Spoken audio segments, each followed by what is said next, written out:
Premier soir, je prends l'autobus, je débarque à Berry, puis j'attends, mon père se présente pas. Puis là, il y a un black puis un latino qui passe. Je dis, mon père, il est supposé venir me chercher, puis finalement, il est pas arrivé. Fait qu'ils ont dit, tu veux-tu chill avec nous autres? Quand ça a pété d'en haut, c'était des gars de 30-40 ans qui venaient de tirer, poignarder du monde. Je voyais ça à tous les semaines. Fait que là... Tu voyais ça toutes les il y a semaines? eu les guerres, ben oui. Puis moi, je fais pas confiance à personne. Je me suis fait abandonner. Fait que moi, c'est clair que... Puis dans le milieu que je suis, je trace pas personne. T'es pas dans une époque où il y a de la sensualité, de la tendresse dans ta vie. T'es dans une époque, t'es Perdu. ailleurs. Ouais. Je te dirais perdu. Ben, je me suis déjà fait enlever puis battre. Par l'autre gang? Oui. Commencer une nouvelle vie, fait qu'il fallait que je commence en bas, là. De rebâtir une estime de soi que j'ai jamais eue parce que je l'ai détruit puis j'avais peur. J'ai dit, tu sais, Pan, que j'ai pas eu avec toi.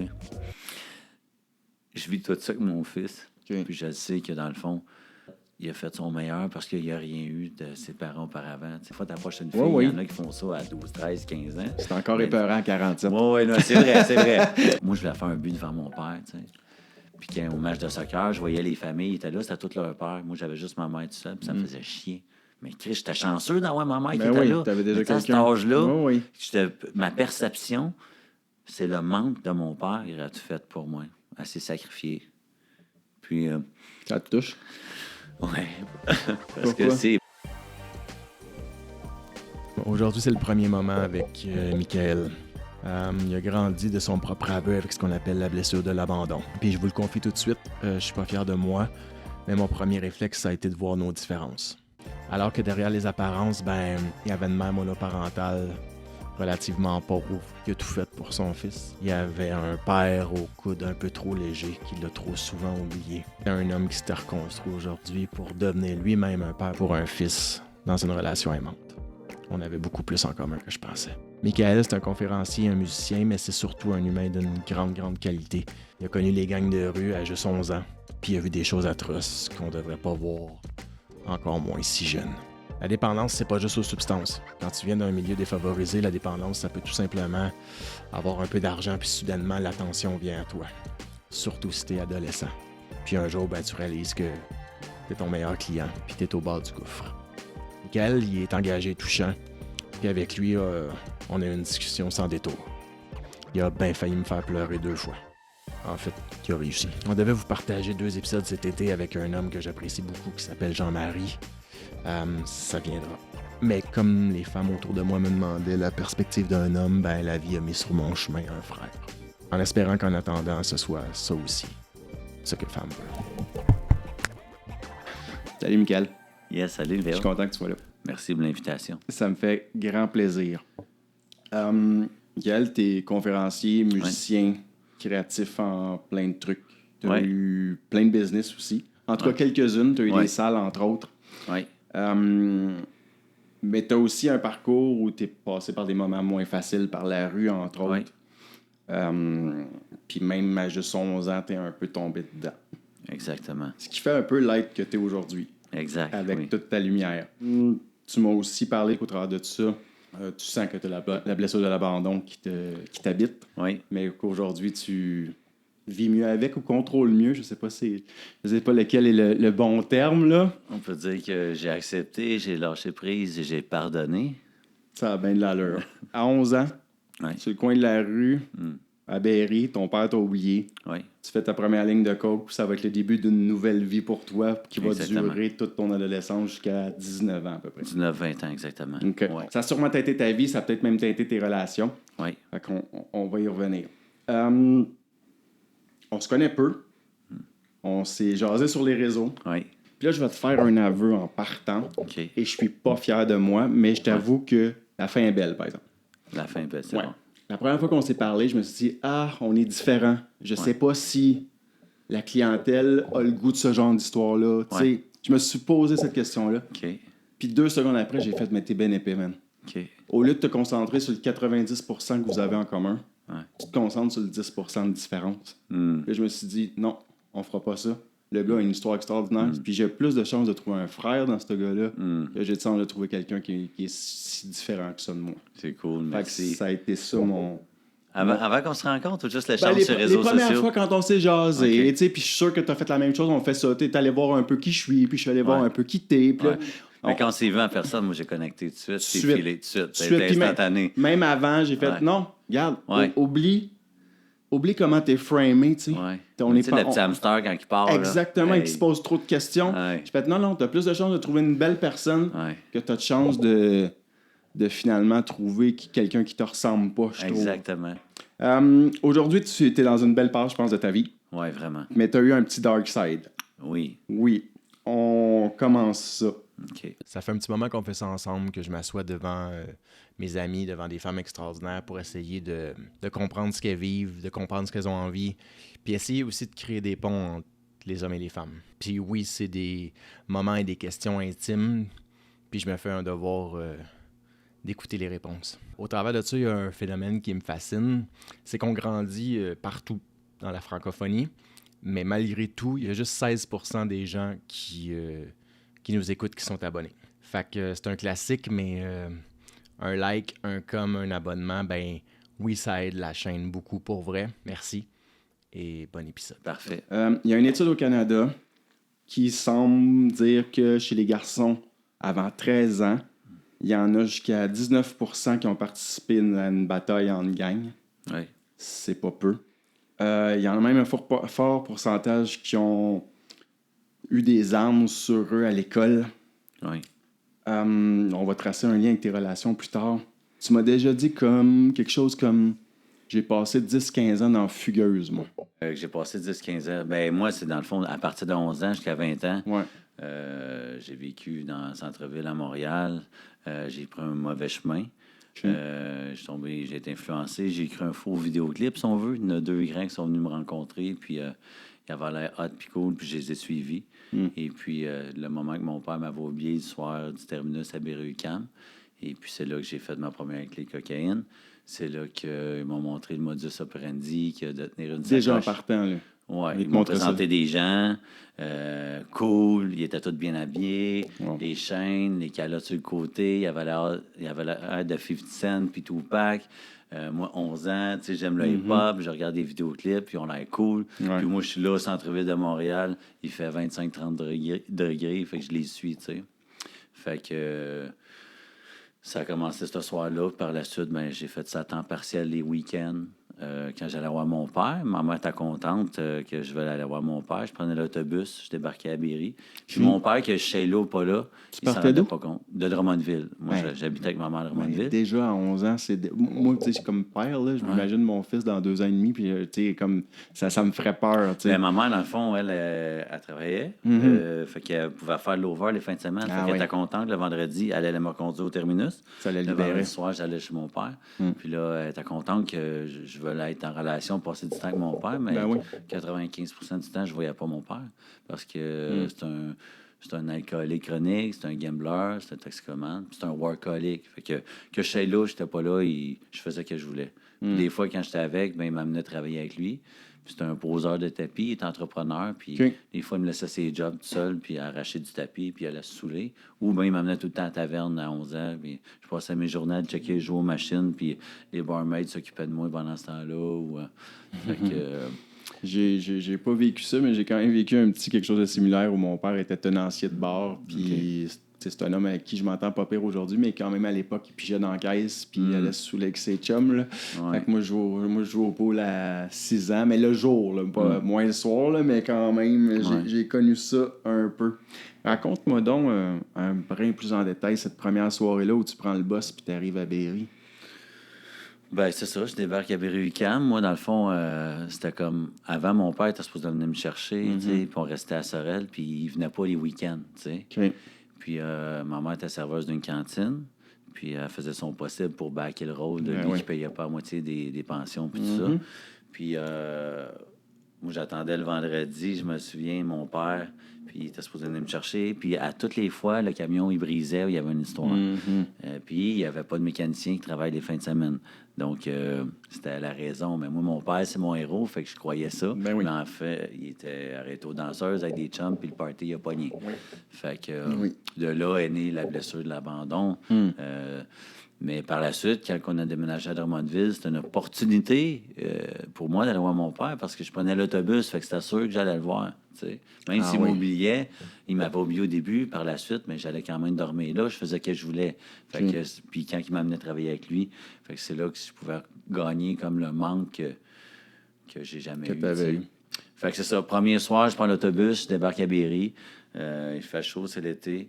Et puis, j'attends. Mon père se présente pas. Puis là, il y a un black puis un latino qui passe, 25-30 ans. Puis, il passe, puis il repasse plus tard. Il dit « Hey, qu'est-ce que tu fais encore là, man? » Fait que je dis « Mon père, il est supposé venir me chercher. » Puis finalement, il est pas arrivé. Fait qu'ils ont dit « Tu veux-tu chill avec nous autres? On va te présenter le quartier, c'est notre quartier. » Fait que moi, je suis downtown. Il y a plein de monde. Les gars sont hot, sont cool, sont comme dans les vidéoclips, je regarde, tu sais. Fait que je les suis. Puis après ça, ben, j'ai traîné avec eux autres. Ils me présentent des boys, il y a des belles filles. Le monde sont tout habillés. Puis ça commence tranquillement. Puis là, m'emmener la petite clé de cocaïne. Puis une petite clé de cocaïne à 11 ans, je peux te garantir que... J'imagine même pas. C'est ça. Fait que je me sentais Superman, invincible, cool. Je voulais être comme eux. Puis là, les discussions ont avancé. Puis c'est là qu'ils m'ont parlé que je pouvais faire de l'argent. Que j'avais juste à tenir une sacoche. Fait que c'était la sacoche, c'était un petit sac de bananes. Il était noir, en cuirette. Puis j'avais les quarts de poudre dedans. Puis... je pouvais faire 150 à 200 pièces par soir. Et puis, dans le fond, les vendeurs faisaient un signe. Eux autres prenaient juste l'argent du client. Puis moi, mettons, me faisait cash, je donnais 4 quarts au client, 5. Puis là, c'est toi qui donnais la dope catnip, t'as donné. C'est ça le modus operandi dans le temps. Quand tu te promenais au centre-ville à Montréal, tu fais tout le temps plein de gangs un peu partout. Puis il y a tout le temps des petits jeunes qui étaient dépendant des coins, comment ils fonctionnaient. Mais moi, c'était comme ça. Fait qu'eux, ils prenaient pas de risques. Tout moi qui prenais des risques. Fait que c'était comme ça. Puis tu sais, quand t'es jeune, je trouve tu t'en fous, c'est cool. C'est comme tous des grands de 20, 30 autour de toi. Tu te sens comme d'un vidéoclip. Moi, j'étais dans un clip, là. Mais là, j'ai acheté ce rêve-là, tu sais. J'avais la reconnaissance, puis nous, on était pauvres, tu sais. Ça, j'allais dire, c'est beaucoup d'argent, là, ça, quand t'as 11, 12, 13 ans, puis que t'es dans les années fin 80, genre, là. Oui, fait que, je suis né en 81, fait que 11 ans, 92. Ouais. Fait que je revenais le dimanche soir, moi, à Drummondville. La semaine, à l'école, ben, mes amis, il y avait l'arcade Le Champion. J'achetais des rouleaux de 25 cents à 10 piastres, puis payais la traite à tout le monde. Oui, fait que puis là, j'ai cool, là. Wow, là, les filles, les boys, je voulais être avec moi tout le temps. Fait que là, j'ai dit, puis là, je pouvais m'acheter tout ce que je voulais, pratiquement, là. Mais tu sais, quand t'es déjà jeune, je m'achetais un Fait que j'ai acheté ça. Fait que j'ai fait ça à temps partiel pendant peut-être 2 ans. À temps partiel, je dis in and out. Puis après ça, ben, à un moment donné, j'ai dit, vers 14 ans, je dis, moi, je vais faire ça de ma vie. Fait que je voulais tomber vendeur. Je pouvais faire des soirs 1500 par soir. Tabarnak. Les jours du BS, là, on était tout le temps des équipes de 8-10 par coin. Fait que c'était comme une compagnie qui paye pas ses taxes. C'est bien organisé. Là. Il y a un système, là. Fait que tu peux faire des 1500 par soir. Fait qu'après ça, tu goûtes à cette vie-là. T'achètes ce faux rêve-là, tu sais. Comment tu veux pas y croire, tu sais? Tu tombes dedans, fait que il y a des belles filles, t'as du beau linge, tu couches dans des suites, les hôtels, c'est la vie de la rue, puis t'es dans un autre monde, là. C'est la vie de la rue, mais au début, c'est la vie de la rue de luxe, en guillemets. Là, la consommation est là, mais cool, tu sais, on sort, elle est fun, elle est pas trop intense. Je fais des grosses, pas trop de drogue dure, des fois un petit peu de cocaïne, mais plus des trucs de rave, on sort, puis tout est chill, c'est encore pas consommateur social, c'est assez intense, mais le fun, tu sais, correct. À peu près sous contrôle encore. C'est ça. Puis là, il n'y a pas de guerre de gang encore, tout va bien, tout le monde fait de l'argent, il y a le respect. Je suis dans un clip, je suis dans un faux rêve. Oui, tu es dans un film perpétuel. Oui, c'est ça, exactement. Mais là, surtout pour les yeux d'un enfant, c'est sûr que c'est impressionnant. Oui, je suis rendu vers 14 ans, 15 ans, puis là, je suis vendeur, là, je fais beaucoup d'argent, fait que je veux faire ça dans la vie, tu sais. Si tu veux que je fasse d'autres, fait que c'est le chemin par où ça a commencé. Quand on s'est parlé la première fois, tu m'as dit quelque chose comme... Puis si je le dis pas bien, corrige-moi, là, mais pour survivre, t'as pas bien le choix. Tu vends, tu voles ou t'es escorte, mais il faut que tu payes. Qu'est-ce que ça veut dire? Oui, bien, n'importe pour survivre dans le milieu de la rue, peu importe. Tu sais, quand t'as fait le lien avec Fugueuse, parce que quand on a vu Fugueuse, le monde trouvait ça, hey, ça n'a pas de bon sens. Au Québec, comme ça, tu sais, des filles qui font la prostitution, qui se font pimper, puis tout ça. Mais moi, à 13 ans... Fait que, 20 ans avant. Oui. Je voyais des gars se faire ça. Des gars, des jeunes hommes. Ah oui, OK. Est-ce que tu penses que c'était pire dans Fugueuse ou ce que tu vivais, c'était encore une coche Non, plus? mais en voulant dire que je voulais dire, qu'est-ce qu'on voyait dans Fugueuse, le monde pensait que c'était juste des filles. Ouais. Mais même moi, dans mon temps, il y a des gars aussi. Fait que c'était beaucoup tabou, mais il y a autant de gars que de filles qui se prostituent, qui font de l'escorte pour les hommes ou peu importe ce que tu veux. Quand tu veux payer ta dose, je te garantis, quand tu es dans des drogues dures, tu te dis, tu n'étais jamais prêt à faire ça, mais je te garantis, j'ai vu des belles filles puis des beaux gars faire n'importe quoi. Fait que quand tu es rendu dans les drogues dures, tu as besoin de ta consommation. C'est soit que tu voles, soit que tu vends de la drogue, ou soit tu te prostitues. Tu n'as pas d'autre choix. À moins que tu restes un petit consommateur social, puis tu travailles, tu as une bonne job, puis c'est correct. Mais je veux dire, si tu es dans ta vie, dans le milieu que j'étais, moi, c'était 7 jours sur 7. C'était ma vie, matin, midi, soir. Puis où tous ceux que je fréquentais, c'était ça. Fait que tous ceux qui étaient autour de toi, c'est du monde là-dedans. Ils volent, des fraudeurs, dans le monde de l'escorte, de la prostitution, des gros dealers. C'est pas d'autre choix. Puis là, on passera pas toute l'heure et demie là-dessus, mais je pense que c'est important pour la personne que tu es devenue puis ce que tu fais aujourd'hui. Puis je suis honnêtement très curieux, puis même je te dirais que ça me fait peur, mais là, je me semble aussi que tu m'as dit, à un moment donné, justement, on était dans les suites de luxe, puis à un moment donné, c'était moins cute, on était rendu au motel. Ben c'est ça. Tu sais, au début, quand je dis le faux rêve, moi, début, là, je dis là d'avance, mais quand j'étais dedans, c'était le rêve, c'était le clip. Tu sais. Il a commencé à avoir les guerres de gang. Ah oui, OK. Fait que là, c'était des messieurs, c'était les Hez, les bandidos. Nous autres, c'était juste des petits gars de gang. Oui, on avait des plus vieux de gars de sécurité qui nous protégeaient, mais quand ça a pété d'en haut, c'était des gars de 30-40 ans qui venaient de tirer, poignarder du monde. Je voyais ça à tous les semaines. Fait que là, tu voyais ça toutes les semaines? Quand il y a eu les guerres, mais oui. Ah oui, dans le bout de aux nouvelles, on voyait bombes. Oui, c'était fou. Toi, t'étais là-dedans. Oui, j'étais dans ce temps-là. Okay. Mais nous autres, parce qu'on était les petits en bas, fait que c'était les pions. Tu sais, les bandidos qui voulaient prendre les territoires, les compétiteurs OS. Mais pour prendre le territoire, il faut qu'ils tassent les pions. Puis c'était qui les pions? C'était nous autres. Parce que s'ils tassent les pions, ils peuvent prendre le contrôle de la rue. Puis c'est là qu'il y a l'argent. C'est le premier... Fait que le stress, on dort plus. Ma consommation a augmenté. Tu sais, je commençais à goûter au crack. Fait que... Là, tu dors plus. Des fois, on était à 96 heures debout de 4 jours là, à consommer. Là, je peux te garantir, déjà, ta santé mentale, si t'es à jeun, tu peux être fucké. Fait imagine si tu consommes. Ben oui. Fait que tu dors plus. Il y a la police qui fait des descentes souvent. Fait que là, t'as des... aussi des il y a des undercover. Il y a même des itinérants. C'était des policiers déguisés. Oui, on était à filature. Dans ce temps-là, ils parquaient des voitures de police devant, puis ils mettaient une caméra, puis ils disaient « Souriez, vous êtes filmés » dans nous qu'on vendait. C'était comme ça. Ouais. Dans le temps, c'était de même. Puis, on se sentait tellement invincible qu'on était à ces coins-là. On avait des sauts genre style clench. C'était tous des sauts de couleur ou Adidas, mettons, 3 lignes, en vert, en haut. Puis on était à 8-12, puis le monde se promenait et disait « Comment t'en veux? Comment marche au plus? » Partout au centre-ville, dans le temps, dans les coins, Berry... c'était pas caché tant que ça. C'était la loi de la rue. On était toutes des gangs un peu affiliées ou indépendantes, mais des groupes. Puis tu te promenais, puis comment t'en veux? Puis la police, il laissait ça aller parce qu'il n'y avait rien à faire. Puis il y avait le respect, il n'y avait pas de guerre encore.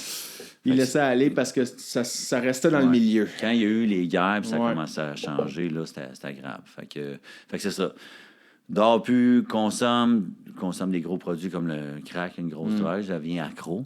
Fait que plus d'insuite, parce qu'on va dans les motels, ça coûte moins cher, fait qu'on commence à couper partout, parce que la consommation, ça coûte pas 100$ par jour. Tu peux brûler 1000$ par jour. Fait que après ça, à la fin, je suis devenu mon meilleur client. Faire une histoire courte, tu sais. Je suis devenu mon meilleur client parce que cette petite affaire-là, cette petite roche-là, elle a eu le pouvoir sur moi, tu sais. Puis j'ai vu tellement du monde tomber devant moi. C'est moi qui nourrissais le monde, qui a le démon, qui transmettait ça, tu sais. Mais je goûtais pas à mon produit, je faisais d'autres choses, fait que je tombais pas. Mais je voyais les ravages que ça faisait. Comment est-ce qu'on se sent quand on voit ça? Ben, tu sais, moi, t'étais pas conscient à ce moment-là. On était là-dedans, puis on faisait de l'argent. C'est pas moi, c'est l'autre. On était plein qui faisait ça. Fait que je me sentais pas coupable à ça, mais tu sais, j'ai vu des belles filles puis des gars qui avaient jamais consommé ça. Un an plus tard, qui était dans la rue. Puis le gars, il était de sa construction, il avait jamais ça peut arriver à n'importe qui, je pense. Un soir, j'ai donné une roche à quelqu'un, puis il n'est jamais sorti du centre-ville. Le gars, il s'appelait Johnny. C'est un gars de la construction. Il a jamais ressorti de son trip, il est tombé légumes, genre. 25 ans, le gars. Moi, j'ai 16-17 ans. Le gars, il arrive, il était fâché un peu. Je dis, qu'est-ce qu'il y a? Il dit, hey, moi, je veux de quoi fumer. Il voulait du weed ou du hash. Je dis, j'ai pas ça. Il dit, Chris, man. Je dis, qu'est-ce qu'il y a? Et je dis, là, j'étais en vacances, j'ai trouvé ma blonde. ça fait 10 ans dans le lit avec mon meilleur chum, il capote. Fait qu'il voulait de quoi fumer. Je dis rien, mais j'ai du crack. Il dit, ça se fume. Il dit, c'est quoi ça? Ben, il dit, montre-moi comment. Fait que là, je dis, t'en vends, moi. Fait que là, il venait d'avoir sa paye de la construction. Il y avait 3 000. Fait qu'il vient me voir. Fait qu'il je fais goûter, il prend ça. Fait qu'il en prend pour 400. Puis finalement, à partir de ce jour-là, il n'est plus jamais sorti du centre-ville. Ben, voyons. Fait qu'il a flobé 3-4 000 en à peine 2 semaines. Après ça, il y avait un Hyundai de l'année. Je pense que les gars, ils ont acheté pour même pas 1000 $ de rush. Puis après ça, je sais plus qu'est-ce qu'il a fait. À un moment donné, j'ai été en thérapie. Un an plus tard, je suis revenu au centre-ville. Il y a un gars qui quittait, puis c'était lui. Là, j'ai freaké. Tu sais, j'ai comme... Ça a été un premier étincelle, ça, un premier déclic, ça. Tu sais, puis c'est ça. J'ai une autre fille, j'ai déjà vu Sharon, une belle fille, vraiment pas mannequin, mais ça coche, puis elle a commencé à faire la rue. Puis après ça, ben, je l'ai vu se dégrader, à s'arracher des gales. Tu sais, des fois, des films, on voit le monde à grosse consommation, il paranoïe avec les araignées, puis les tiques, elle s'arrachait des mottes de cheveux. J'ai déjà vu arracher sa peau, puis une motte. Comme ça l'arrache un scalpel, mais ses ongles étaient capables de l'arracher. Parce qu'elle pensait qu'il y avait une araignée, puis elle avait peur. Je capotais. C'était rendu freak, puis deep, là. Fait que tout ça pour dire que même moi, puis Johnny ou n'importe qui, tu sais, le crack, quand il est rentré dans les années 90 à Détroit, ça l'a détruit des quartiers. Ben oui. Des quartiers, des mères, de familles, n'importe qui. Des bouts de ville. C'est tellement fort que n'importe qui, on ferait venir 5 personnes, puis on ferait prendre 2 puffs, puis ils en veulent tout après, là. Puis après ça, c'est pour ça qu'il y a beaucoup de gars qui amènent des filles. Il y a souvent au centre-ville dans Montréal des filles qui font une fugue, ils vont s'amuser, puis ils vont triper. Puis la manière qu'ils pognent, ou bien des gars, c'est qu'ils font consommer gratis. Ben oui. Puis là, les filles en veulent d'autres. Puis là, ils rendent accro. Puis après ça, ils disent, ben, si tu fais ça, on va t'en donner d'autres. Puis la fille est tellement gelée qu'elle le fait. Puis après ça, elle se rend compte, ça fait 2 mois qu'elle est enfermée d'une chambre, puis qu'elle fait ça. Des fois, ces gars-là, après ça, ils les pognent, ils les envoient à Toronto. Les filles ne savent plus sont où. Puis après ça, ils les envoient à Vancouver. Puis ils sont partis. Ben, des gars aussi. Ça va loin. Parce qu'ils veulent même pas se sauver. Ils veulent juste leur prochaine puff. Oui, c'est ça, ils pensent qu'il n'y a plus de réflexion, c'est juste... Là, mais le monde, parce que l'héroïne, il faut se piquer avec une aiguille, ça fait peur. OK, c'est vrai, ça fait peur, mais une passe, une petite puff de route, fini. Ça a l'air comme cool, puis ça tripe, puis tu sais, ben pas cool, mais ça fait pas peur comme un aiguille, puis un héroïnomane. Tu sais, une petite puff de crack, mais c'est ça. Mais ça ravage.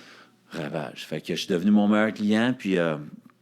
j'ai failli mourir. J'étais un an où j'étais mort par en dedans. Tu sais, ça amène, ça finit à 3 places, la prison, l'hôpital ou la morgue. Peu importe qui, peu importe dans quel pays tu viens, si tu veux aller dans ce jeu-là de la rue, des gangs, de la drogue, de la prostitution, ça finit toujours à 3 places. Peut-être pas le même temps. Peut-être toi, ça va prendre 1 mois, l'autre 10 ans, 15 ans. Mais on finit par là. Que tu sois à Détroit, en France, au Nouveau-Brunswick, au Québec, c'est la même affaire. Peu importe ton âge, ta race, ta nationalité, peu importe. Tu peux pas... Ça finit là. Mais la bonne nouvelle, c'est que tu as été assez fort pour t'en sortir. Oui, comme on dit, je me sers de mon passé comme une force. Puis comme tu sais, c'est beaucoup un podcast sur les relations humaines puis les relations hommes-femmes. Mettons, à cette époque-là, ta relation aux femmes, c'est quoi?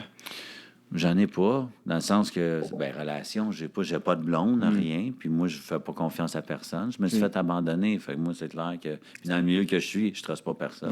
Tout le monde se crosse, tu sais. Puis je suis devenu un manipulateur, je suis devenu comme ceux qui s'entourent. Ma mère me disait tout le temps, dis-moi qui t'es, m'a dit qui t'es. Fait que je me tenais avec des petits voyous, et tu fais attention de devenir un petit voyou. Ben, tu sais, non, mais je suis pas comme eux autres. Je suis devenu comme qui, tu sais. C'est comme qu'il dit, met un chien dans une meute de loup pendant 6 mois, le chien va prendre le comportement du loup. Ben oui. Fait que je suis devenu comme ça. Fait que je faisais pas confiance à personne. Avec ma blessure d'abandon, pourquoi voir si je vais montrer qui je suis. Par peur d'être abandonné, j'aime mieux t'abandonner avant. Mais je te laisserai même pas la chance. Fait que j'ai juste, pendant que j'étais dans la consommation de drogue, mais c'est juste les trips, des parties, des sorties, puis des amis de même. J'étais pas capable de donner mon cœur à des relations. Et oui, à 11 ans, 15 ans, 17 ans. Puis si j'ai tort, tu me le dis, mais j'imagine qu'autour de toi, les gens consomment les relations puis les femmes comme ils consomment de la poudre. C'est ça, exactement. C'est un divertissement, puis c'est du sexe. Oui, c'est ça, exactement. Fait que moi, je connais à ces âges-là pas mal juste ça. C'est quoi juste ça? Ben juste ça, juste le sexe, il n'y a pas d'échange. Avec des femmes pas de ton âge, en fait. Oui, soit plus vieille ou... oui, exactement. Sinon, entre 2 thérapies, j'avais connu une fille à Drummondville, une amourette de l'adolescent, là, mais tu sais, à ces âges-là, rien de sérieux encore, mais j'étais pas là pantoute, là. Non. Wow, quelle histoire. T'es pas dans une époque où il y a de la sensualité, de la tendresse dans ta vie. T'es dans une époque... T'es ailleurs. Ouais. Je te dirais perdu. Ouais, c'est ça. Autant dans tes relations que... Oui. Ouais, déconnecté avec moi-même. Un mort vivant dans de moi. Physiquement, j'étais là, mais j'étais déconnecté de la réalité, ouais. On va y arriver, mais ça va juste te rendre plus beau plus tard. Si je me trompe pas, tu fais 3 désintox entre quelque chose comme 14 et 20? Oui, exactement. Mettons, la plus grosse différence entre la première et la troisième, c'est quoi? Mais la première, c'est parce que quand je m'étais sauvé quand 14 ans, 15 ans, j'ai voulu aller faire ça de ma vie. Moi, je suis parti de Monteville sans donner de nouvelles. Mais moi, j'ai plus jamais donné de nouvelles. Ta mère a cherché. Le monde capotait. Ben oui. Puis moi, quand ils m'ont arrêté, tu sais, j'ai été chanceux parce que la tu drogue... donnais plus de nouvelles à ta mère, là. Non. La drogue, ça m'a fait oublier le temps, là, si on veut. Ça, c'est clair. Tout le monde me cherchait. Fait que quand je me suis fait arrêter, ils m'ont demandé... On m'a toujours dit, au lieu d'aller au centre de correction, va en thérapie parce que tu manges mieux et c'est plus relax. Fait que j'étais là pour passer du bon temps, si on veut. Ouais. C'était ta prison chill. Ouais. La troisième thérapie, c'est parce que c'est le jour où je me suis choisi. Celle-là, j'ai voulu la faire pour moi parce que je voulais m'en sortir. Parce que t'es à terre. Puis j'ai failli mourir, puis j'en peux plus. J'ai un de mes chums s'est fait tirer. Ça fait longtemps que je suis plus dans les motels. Je passe des soirs, des fois, dehors, des 4 jours debout à triper. Puis je suis paranoïe, je pense que le monde me suive. Fait que moi, j'ai eu peur de perdre ma tête. J'ai vu du monde consommer un peu, puis la bougie a sauté, puis ils sont plus jamais revenus. Qu'est-ce que tu faisais, genre un speed? Qu'est-ce que tu faisais? J'ai déjà connu quelqu'un qui était dans un raid, il a fait un speed légumes toute sa vie. Fait que, tu sais... Une fois, il est pas revenu. Comme dernièrement, il y a un jeune qui a fait un speed, il a du fentanyl, lui, il est mort. T'sais, dans le temps, il n'avait pas du fentanyl. Ouais, juste un peu trop. Il meurt, t'sais. Mais dans le temps, la dope n'était pas égale, fait que tu pouvais clutcher, puis ta bougie à saute. Puis il y a différents facteurs qui peuvent faire en sorte. On va se dire la vérité, là, c'est pas fait dans des labos toujours parfaits. Non, c'est ça. Fait que, tu sais, moi, j'ai été chanceux, parce que des fois, 4 jours debout à mélanger 12 substances, puis je revenais comme un nœud. Ben, pas comme un nœud. J'étais capable de continuer. Oui, tu étais capable de revenir. C'est ça. Fait que, c'est ça. La troisième thérapie, c'est parce que j'étais en train de perdre ma tête. Et puis, je sais pas qu'est-ce qui est arrivé. J'étais au bout du rouleau, j'ai capitulé. Ça a pris différents facteurs pour me rendre là. J'en pouvais plus. Je suis tombé à terre. J'ai demandé à lui s'il existe de venir me chercher quelque chose. Tu cherchais une force, là. Oui, c'est ça. J'ai capitulé pour la première fois de ma vie. Dire, là, j'ai besoin d'aide. Là, c'était vrai. Là, c'était vrai. OK. On avait parlé un peu, mais ton histoire me touche réellement, puis elle est encore plus deep que ce que je pensais. On arrive à la fin. Je suis juste curieux de savoir ça. Qu'est-ce que tu as vu de pire, toi, dans la vie? C'est-tu ton chum qui s'est fait flinguer? Ben, tu sais, j'ai vu du monde se faire enlever, battre, piquer devant moi. Qu'est-ce que j'ai vu de pire? Je me suis déjà fait enlever puis battre. Ça, par l'autre gang? Oui. Wow! Ils sont venus me ramasser. Ils commençaient à enlever du monde puis piquer du monde. Puis à m'emmener une belle fille qui venait m'acheter du stock à tous les 2 jours, mais elle n'était pas du coin. Puis elle était comme... Elle va pas l'air consommer, mais elle était belle. Puis sur le coup, c'était un undercover puis tout, mais tu sais, elle était tripeuse en même temps. Fait qu'elle est venue une couple de fois, puis à m'emmener, elle dit « Ah, j'ai oublié mon portefeuille dans le char, tu veux-tu venir avec moi? Fait que le char, il était pas loin. Tu sais, mettons, 45 secondes de marche plus loin. Fait que là, moi, je suis parti du coin où on est avec la gang. Puis elle s'est penchée, ramassée. Quand elle s'est penchée, ramassée, il y a un gars qui m'a ramassé en arrière. Puis il m'a poussé dans le char. Il y a un autre gars qui est arrivé de l'autre bord. Fait que là, j'étais entre les 2 gars. Il m'a rentré un couteau, là. Puis là, elle était embarquée en avant, puis il y a un autre gars. Puis ils ont pris un couteau, il m'a rentré à la pointe des abdos, là. Que si moi-même je bouge, je me pique moi-même. Fait que là, moi, j'étais déjà gelé, j'étais fucké. Là, je voyais, là, je pouvais plus bouger parce que si je fais ça, je me pique. Fait que là, après ça, il voulait qu'il passe un avertissement. Il m'a emmené, je ne sais plus trop où, qu'est-ce qui s'est passé. Ouais. Peut-être 10 minutes plus tard, d'une ruelle, ils m'ont battu, ils m'ont frappé. Puis après ça, c'était pour passer un message. Mais là, ils t'ont spoté toi pour... Oui. Calisse, mon gars. OK. Oui. Fait que ça, quand tu vis ça, c'est ça, c'est fréquent, déstabilisant, puis tu retournes te geler, puis... Tu retournes te geler pour oublier, tu retournes là, dedans. Avec la gang, ben là, ils rajoutent des gars de sécurité plus vieux qui sont toujours là, payés. Eux autres sont là, pas loin des armes, puis eux autres, c'est des gars de sécurité tout le temps pas loin. Wow. Fait que c'est ça. Fait que... OK, je savais pas ce bout-là, mon gars. Un jour, tu le dis, tu capitules, t'es à genoux. Oui. Tu t'en vas pour ta vraie cure. Oui. Comment ça se passe, ça? Comment tu sors de là? Je sors de là, je recommence une vie à zéro. Ma mère, sa porte est encore ouverte parce que je m'étais choisi. Je retourne à Drummondville chez ma mère. Y avait-tu des conditions, quoi? Non. Ben, que je me reprenne que tu redeviennes toi, là. Oui, exactement. Le mieux possible. Fait que 20 ans, 21 ans, comme je t'ai dit, j'ai de la misère avec le temps dû à la consommation. J'ai des périodes que je suis pas bon dans les dates. Ouais. Et puis, fait que je recommence une vie à zéro. Faut que j'aille demander un chèque d'aide sociale. Fait que le gars qui a un gros ego qui joue à ça à Drummondville, en plus, je flashais quand je sortais chez nous dans le temps. Puis ça, c'est valorisant. Hein? Oui, fait que là, il faut que je rentre qu'il y a la bâtisse grise et bleue, aller chercher un chèque. Fait que faut que tu pisses ton ego, ton orgueil. Va au Carrefour Jeunesse à la Pointe, comment faire des CV. Je sais pas trop c'est quoi des CV. Fait que recommencer une nouvelle vie. Fait qu'il fallait que je commence en bas, là, comme pour de vrai. J'ai changé de gens autour de moi. Faut que je me tienne avec des gens en rétablissement.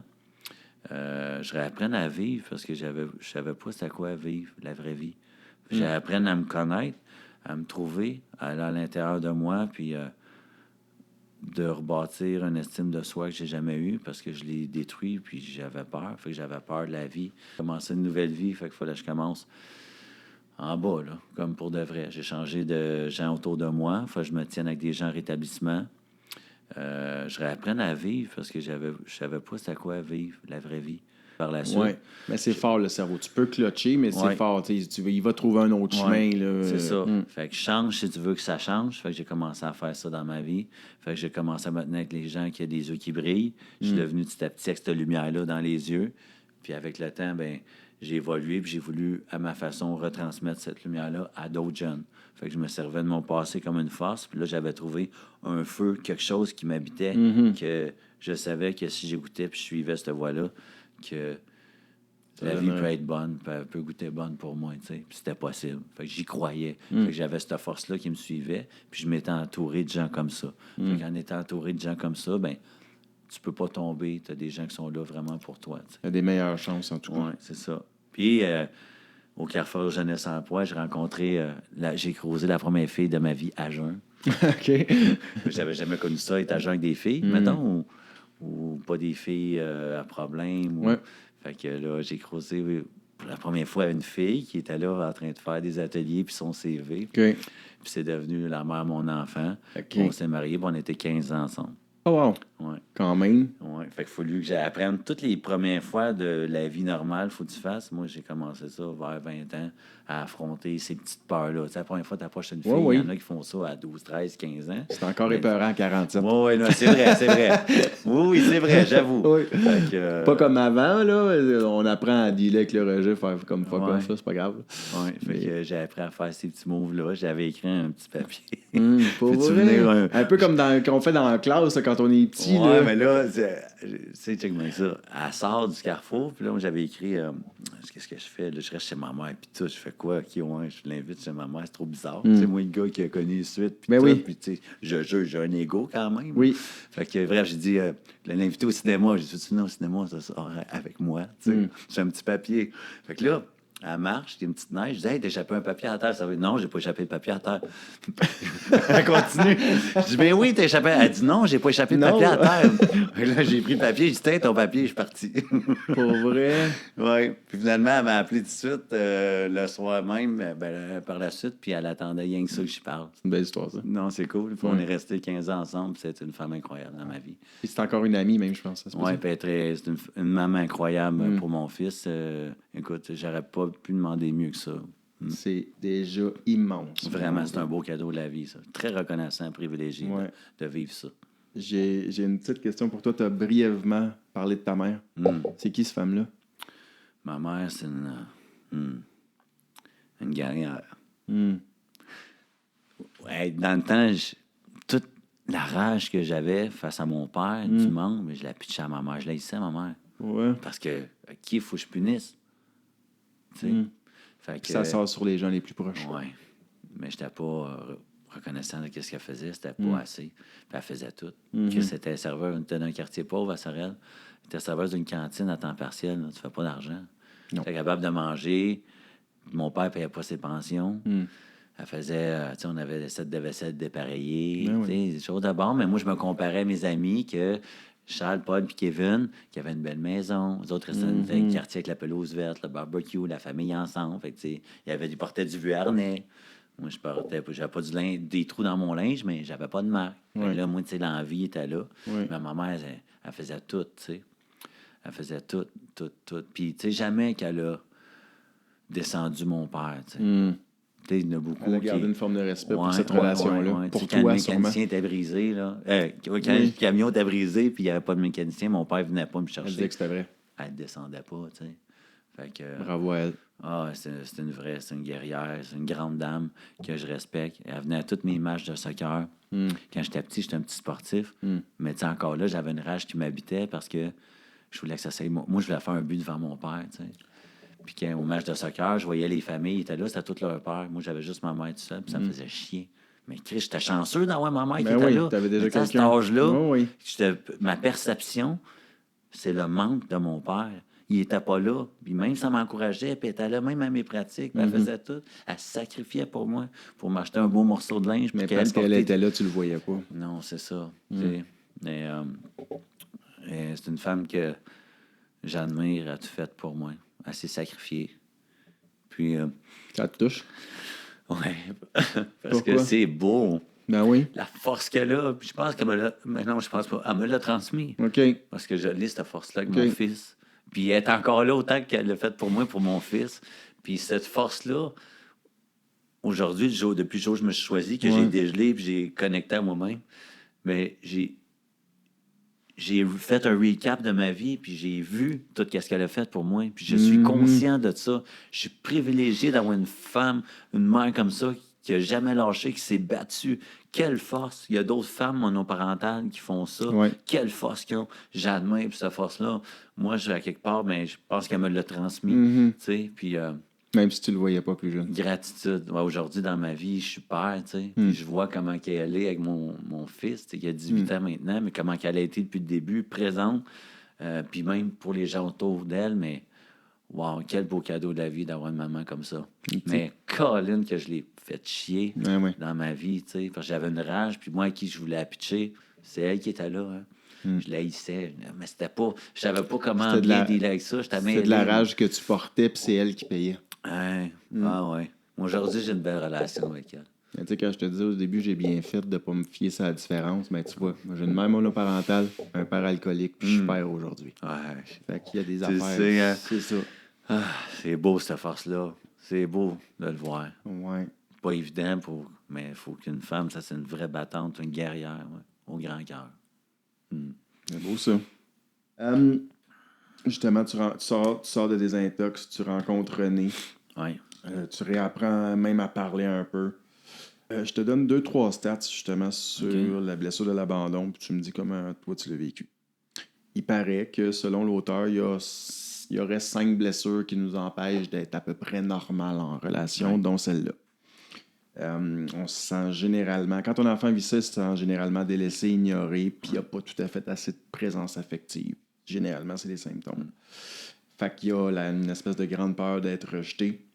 Il y a de la difficulté à être seul, où il y a besoin de soutien constant. Il y a un sentiment de vide, des fois, à l'intérieur.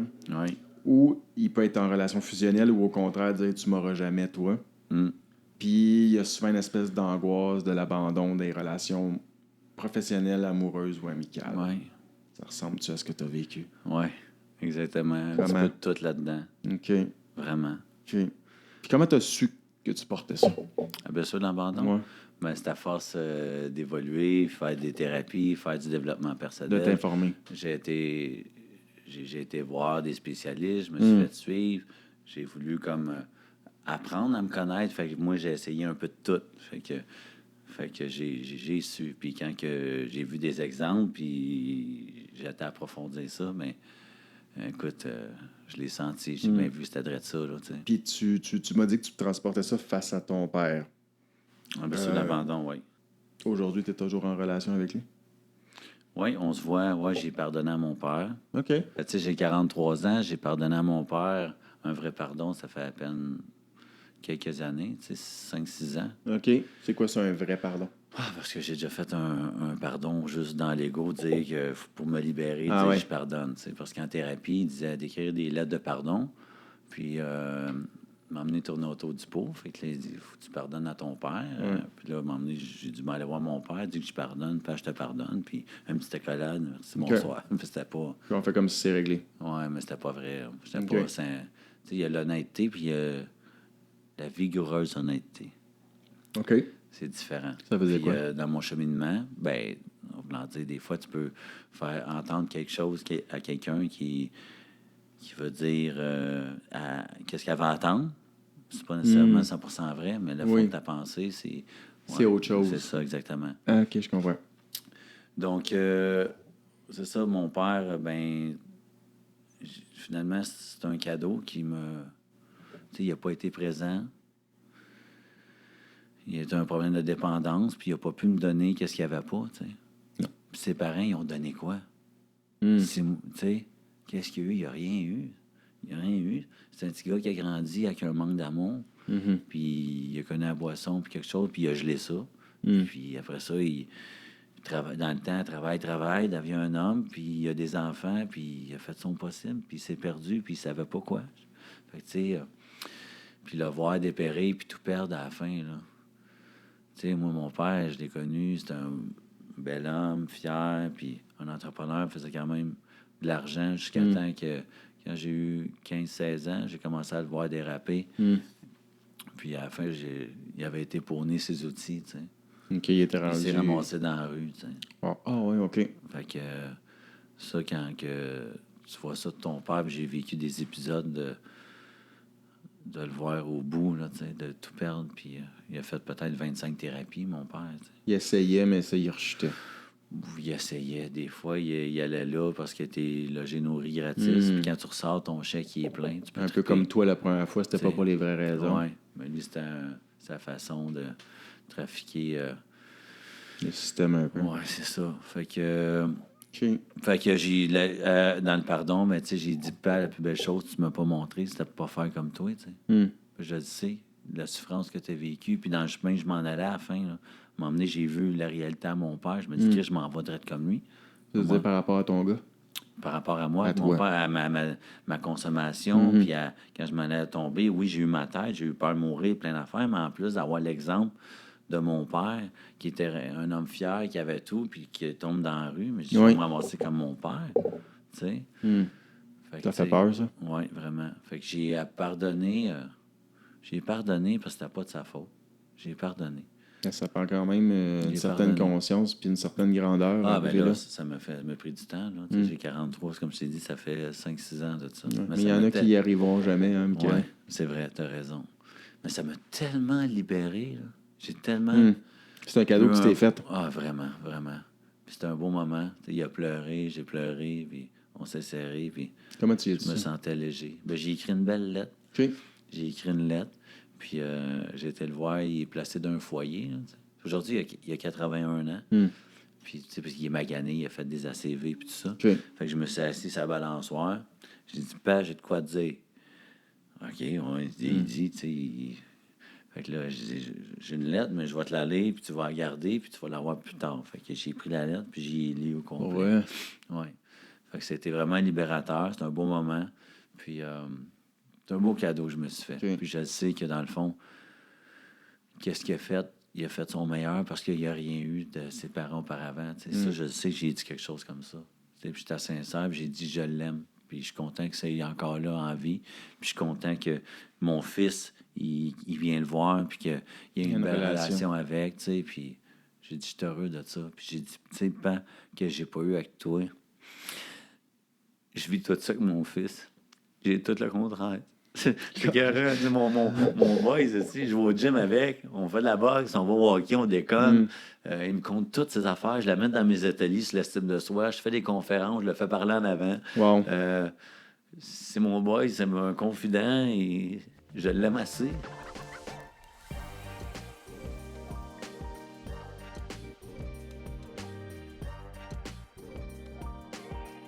Tu m'as dit quelque chose comme je suis célibataire pour la première fois. Ouais. Ça m'a fait vraiment peur. J'ai la chienne de ma vie. Écoute, Pourquoi? OK, moi, j'ai arrêté. Je suis sorti des gangs de 11 à 20. Après ça, il fallait que je réapprenne à vivre. J'ai tombé tout de suite en relation, ma première blonde. Fait que j'ai été 19 ans non-stop en relation. Ouais. Fait que, tu sais, j'ai quelque part une petite dépendance affective. Mais là, moi, quand c'est fini tout ça, j'ai tombé tout seul. C'est quoi ça, être tout seul? Hey, c'était un des plus grands défis de ma vie. Regarder dans les yeux, puis je vais pleurer avec toi. That's it, that's all. Mais on l'a déjà fait 2 fois aujourd'hui. OK. Tu m'as dit que tu avais des amis sur les apps. Ah, écoute. Tous mes amis sont sur les apps. Okay. Je veux pas dire que je suis seul qui est pas là-dessus. Ouais. Mais ouais, effectivement, on est dans un monde de consommation. Et puis, ça bosse, ça gèle, c'est une dépendance.